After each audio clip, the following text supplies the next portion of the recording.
ओम गण गणपतये नमः. हर हर महादेव. संपूर्ण भारतातील प्रिय नागरिक बंधू भगिनींना श्रीयुत गणेश लक्ष्मी अशोक सांडगे यांचा नमस्कार. प्रिय बंधू भगिनींनो, शेअर बाजार गणेशवाणी चॅनलद्वारा सर्व बंधू भगिनींना गुंतवणूक साक्षर करण्याचा माझा हेतू आहे. तरी ज्या बंधू भगिनींना शेअर बाजार गुंतवणुकीचे ज्ञान मोफत हवे आहे, शेअर बाजार गुंतवणुकीतून श्रीमंत होण्याची मनापासून इच्छा आहे, अशा बंधू भगिनींनी अजूनही आपले चॅनल सबस्क्राईब केलेले नसल्यास लगेच करून बेल आयकॉन म्हणजेच घंटीचे बटन दाबावे ही विनंती. प्रिय बंधू भगिनींनो, आपल्या संपूर्ण शेअर बाजारात सुमारे 5,500 कंपन्या आहेत. परंतु 5,500 कंपन्या जरी असल्या तरी कोणती कंपनी गुंतवणुकीसाठी योग्य आहे, अयोग्य आहे व कोणती कंपनी उत्तम आहे हा निष्कर्ष काढण्यासाठी त्या कंपनीचा अभ्यास करणे गरजेचे असते. परंतु तो अभ्यास करणे आपल्या बंधू भगिनींना सोपे जावे यासाठीच मी आपल्या शेअर बाजारातील मार्केट कॅपिटलनुसार बलाढ्य कंपन्यांचे किंवा आपले बंधू भगिनींनी जी कंपनी कमेंट करेल त्या कंपनीच्या अभ्यासाचे 6 मुद्दे पाहून ती कंपनी गुंतवणुकीसाठी योग्य आहे, अयोग्य आहे की उत्तम आहे असे निष्कर्ष असणारे मी क्रमशः व्हिडिओ बनवत आहे. तर एका बंधूंनी काल रेलटेल ह्या कंपनीचे नाव कमेंट केले, त्याबद्दल त्या बंधूंचे अभिनंदन व आभार. तर मित्रांनो, आज आपण रेलटेल ह्या कंपनीच्या अभ्यासाचे 6 मुद्दे पाहून ही कंपनी गुंतवणुकीसाठी योग्य आहे, अयोग्य आहे की उत्तम आहे हा निष्कर्ष काढणार आहोत. तरी रेलटेल ह्या कंपनीचा संपूर्ण व्हिडिओ पहा किंवा ऐका. तसेच आवडला तर लाईक करा, व्हायरल करा ही विनंती. तर प्रिय बंधू भगिनींनो, कोणत्याही कंपनीचा अभ्यास करताना प्रथम मुद्दा बघणे अत्यंत गरजेचे असते, तो म्हणजे त्या कंपनीचे नाव व सेक्टर. तर मित्रांनो, आज आपण ज्या कंपनीचा अभ्यास करणार आहे त्या कंपनीचे नाव आहे रेलटेल व रेलटेल ही कंपनी टेलिकम्युनिकेशन सर्व्हिसेस ह्या सेक्टरमधील आहे. मित्रांनो, रेलटेल ह्या कंपनीसारखेच काम करणाऱ्या इतर स्पर्धक कंपन्या जर बघितल्या तर त्या आहेत Bharti air, PP, Tata communication, Suyog tele. तर मित्रांनो, रेलटेल ह्या कंपनीसारखेच काम करणाऱ्या ह्या स्पर्धक कंपन्या आहेत. तशाच अजूनही स्पर्धक कंपन्या आहेत. त्यापैकी कोणत्या कंपनीचा किंवा तुम्हाला हवे असलेल्या कोणत्याही कंपनीचा व्हिडिओ जर हवा असेल तर त्या कंपनीचे नाव कमेंट करा. मी त्या कंपनीच्या अभ्यासाचा सुद्धा व्हिडिओ बनवीन. तर मित्रांनो, कोणत्याही कंपनीचा अभ्यास करताना दुसरा मुद्दा बघणे अत्यंत गरजेचे असते, तो म्हणजे त्या कंपनीच्या शेअरची करंट व्हॅल्यू. करंट व्हॅल्यू म्हणजे काय, तर चालू किंमत. तर मित्रांनो, आज दिनांक आहे 5 ऑगस्ट 2025 व आज रेलटेल ह्या कंपनीच्या एका शेअरची किंमत होती 366 रुपये 55 पैसे. मित्रांनो, कोणत्याही कंपनीचा अभ्यास करताना तिसरा मुद्दा बघणे अत्यंत गरजेचे आहे, तो म्हणजे त्या कंपनीच्या शेअरचा 52 वीक हाय व 52 वीक लो किंमत. 52 वीक हाय, 52 वीक लो म्हणजे काय, तर त्या कंपनीच्या शेअरची सुमारे 13 महिन्यातील जास्तीत जास्त किती किंमत झालेली, तो म्हणजे 52 वीक हाय व कमीत कमी किती किंमत झालेली, तो म्हणजे 52 वीक लो. तर रेलटेल ह्या कंपनीचा 52 वीक हाय आहे 516 रुपये व 52 वीक लो आहे 265 रुपये. मित्रांनो, किमतीच्या बाबतीत असेच 2 वर्ष मागं गेल्यास रेलटेल ह्या कंपनीचा एक शेअर्स 163 रुपयाला मिळत होता. किमतीच्या बाबतीत असेच 5 वर्ष मागं गेल्यास रेलटेल ह्या कंपनीचा एक शेअर्स 84 रुपयाला मिळत होता. किमतीच्या बाबतीत असेच 10 वर्ष मागं गेल्यास व 10 वर्षाची लो किंमत पाहिल्यास ती 84 रुपयेच होती. तर मित्रांनो, कोणत्याही कंपनीचा अभ्यास करताना चौथा मुद्दा बघणे अत्यंत गरजेचे असते, तो म्हणजे त्या कंपनीचे मार्केट कॅपिटल. मार्केट कॅपिटल म्हणजे काय, बाजार भांडवल. बाजार भांडवल म्हणजे काय, तर त्या कंपनीच्या शेअरची करंट व्हॅल्यू गुणिले त्या कंपनीचे शेअर बाजारात असलेल्या सर्व शेअरची संख्या. थोडक्यात काय, तर त्या कंपनीचे सर्वच्या सर्व बाजारात असलेले सर्वच्या सर्व शेअर जर आत्ता करंट व्हॅल्यूला विकले तर ती किंमत किती होईल, तिला त्या कंपनीचे मार्केट कॅपिटल असे म्हणतात. तर रेलटेल ह्या कंपनीचे मार्केट कॅपिटल आहे 11,764 करोड रुपये.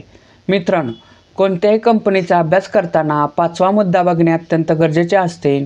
तो म्हणजे त्या कंपनीचा मागील 5 वर्षाचा नफा किंवा मागील 5 वर्षाचा तोटा.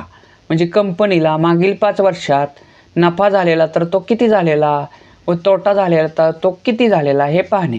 तर मित्रांनो, रेलटेल ह्या कंपनीला 2025 साली 299 करोड रुपयाचा नेट प्रॉफिट म्हणजे निव्वळ नफा झालेला आहे. 2024 साली 246 करोड रुपयाचा नेट प्रॉफिट झाला होता. 2023 साली 187 करोड रुपयाचा नेट प्रॉफिट झाला होता. 2022 साली 208 करोड रुपयाचा नेट प्रॉफिट झाला होता. 2021 साली 140 करोड रुपयाचा नेट प्रॉफिट झाला होता. मित्रांनो, कोणत्याही कंपनीचा अभ्यास करताना 6वा मुद्दा बघणे अत्यंत गरजेचे असते. तो म्हणजे त्या कंपनीचं share holding pattern. Share holding pattern म्हणजे काय, तर त्या कंपनीचे जे शेअर बाजारात शेअर्स आहेत तर ते कोणत्या कोणत्या घटकाकडे किती किती टक्के आहेत हे पाहणे. म्हणजे थोडक्यात काय, तर त्या कंपनीचे कोणते कोणते घटक किती किती टक्के मालक आहेत हे पाहणे. तर रेलटेल ह्या कंपनीचं शेअर होल्डिंग पॅटर्न जर बघितलं तर त्याच्यात सर्वात मोठा गुंतवणूकदार घटक आहे प्रमोटर. प्रमोटर म्हणजेच त्या कंपनीचे प्रवर्तक, थोडक्यात त्या कंपनीचे मालक. तर त्यांच्याकडे रेलटेल ह्या कंपनीचे सुमारे 72.84% शेअर्स आहेत. मित्रांनो, पुढचा मोठा गुंतवणूकदार घटक आहे FII म्हणजे फॉरेनर इन्स्टिट्यूशनल इन्व्हेस्टर. त्यांच्याकडे 3.68% शेअर्स आहेत. पुढचा मोठा गुंतवणूकदार घटक आहे DII म्हणजे डोमेस्टिक इन्स्टिट्यूशनल इन्व्हेस्टर. त्यांच्याकडे सुमारे 0.78% शेअर्स आहेत. DIIमध्ये कोण कोण येतं, DIIमध्ये इन्शुरन्स संस्था, बँका, म्युच्युअल फंड संस्था यांचा सहभाग असतो. तर त्यांचा हिस्सा 0.78% आहे. तर मित्रांनो, लक्षात घ्या, आपण आत्ता रेलटेल ह्या कंपनीच्या अभ्यासाचे 6 मुद्दे पाहिले. तर ह्या 6 मुद्द्यांवरून निष्कर्ष काय निघतो? निष्कर्ष क्रमांक 1, रेलटेल ह्या कंपनीला 2021 साली 140 करोड रुपयाचा नेट प्रॉफिट झाला होता. तोच नेट प्रॉफिट वाढत वाढत 2025 साली 299 करोड रुपये झालेला आहे. त्यामुळेच रेलटेल ह्या कंपनीचा एक शेअर्स 2 वर्षापूर्वी 163 रुपयाला मिळत होता, 5 वर्षापूर्वी 84 रुपयाला मिळत होता, 10 वर्षापूर्वी 84 रुपयाला मिळत होता. तोच रेलटेल ह्या कंपनीचा एक शेअर्स सध्या करंट व्हॅल्यूला 366 रुपये 55 पैशाला मिळत आहे.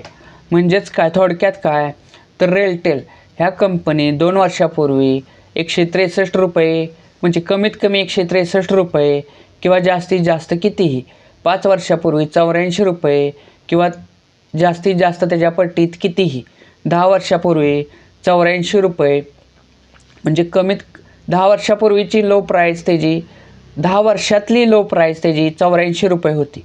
तर त्या लो प्राईजला जर आपण रेलटेल कंपनीचा एक जरी शेअर्स घेतला असता, समजा आपण एक किंवा त्याच्या पट्टीत कितीही घेऊ शकतो, पण अभ्यासासाठी आपण एकच जरी पकडला तरी 84 रुपये गुंतवले असते तर त्याचे आज 366 रुपये झालेले आहेत. मित्रांनो, थोडक्यात काय, तर रेलटेल कंपनीत 10 वर्षापूर्वी 84 रुपये गुंतवले असते तर त्याचे आत्ता 366 रुपये झालेले आहेत. मित्रांनो, एवढीच रक्कम जर बँकेच्या FDत ठेवली असती तर त्याचे किती रुपये झाले असते हे तुम्ही मला कमेंट करून सांगा. मित्रांनो, निष्कर्ष क्रमांक 2, रेलटेल ह्या कंपनीचं शेअर होल्डिंग पॅटर्न जर बघितलं तर त्याच्यात सर्वात मोठा गुंतवणूकदार घटक आहे प्रमोटर. व प्रमोटर म्हणजेच त्या कंपनीचे मालक. तर त्यांच्याकडे 72.84% शेअर्स आहेत. म्हणजे शेअर होल्डिंग पॅटर्ननुसार ही कंपनी गुंतवणुकीसाठी उत्तम आहे. कारण की जी कंपनी गुंतवणुकीसाठी उत्तम असते त्यामध्ये प्रमोटर होल्डिंग हे सुमारे 50% किंवा त्याच्यापेक्षा अधिक असणे गरजेचे असते. तर रेलटेल कंपनी ते 72.84% आहे. तर मित्रांनो, निष्कर्ष क्रमांक 3 काय निघतो? रेलटेल कंपनीला मागील 5 वर्षापासून सतत नेट प्रॉफिट वाढत आहे. तसेच शेअर होल्डिंग पॅटर्ननुसार प्रमोटर होल्डिंग हे सुद्धा 50%पेक्षा जास्त म्हणजे 72.84% आहे.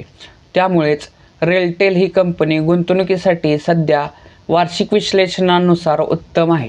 तर मित्रांनो, रेलटेल कंपनीचा शेअर्स 52वी खायपासून जेव्हा जेव्हा कमी किमतीत मिळेल तेव्हा रेलटेल ह्या कंपनीत टप्प्याटप्प्याने आपल्या ऐपतीनुसार रक्कम गुंतवण्यास हरकत नाही. रेलटेल कंपनी गुंतवणुकीसाठी उत्तम आहे. मित्रांनो, रेलटेल कंपनीच्या अभ्यासाचा व्हिडिओ जर तुम्हाला आवडला असेल तर जास्तीत जास्त लाईक करा. कोणती अडचण किंवा समाधानी असाल तर कमेंट करा. तसेच आपल्या जास्तीत जास्त बंधू भगिनींची रेलटेल ह्या कंपनीच्या अभ्यासाचा व्हिडिओ शेअर करा ही विनंती. प्रिय बंधू भगिनींनो, एक आव्हान, आपण जे सध्या कंपन्यांचा अभ्यास व त्याचे निष्कर्ष असणारे जे व्हिडिओ बनवत आहोत ते ऑलरेडी मार्केटमध्ये असणाऱ्या आपल्या बंधू भगिनींसाठी अतिशय मार्गदर्शक ठरत आहेत. परंतु ज्या बंधू भगिनींना शेअर बाजार म्हणजे काय हेच माहिती नाही त्यांच्यासाठी आपण लवकरच शेअर बाजार अभ्यासक्रम म्हणजे शेअर म्हणजे काय इथपासून शेअर बाजार गुंतवणुकीसाठी मानसिकता कशी हवी, तसेच शेअर बाजार गुंतवणुकीसाठी कोणत्या गोष्टींची गरज असते याचे आपण क्रमशः व्हिडिओ बनवणार आहोत. परंतु त्यासाठी आपली सबस्क्रायबरची संख्या वाढणे अत्यंत गरजेचे आहे. तरी जास्तीत जास्त सबस्क्रायबर वाढवा ही विनंती. भारत माता की जय.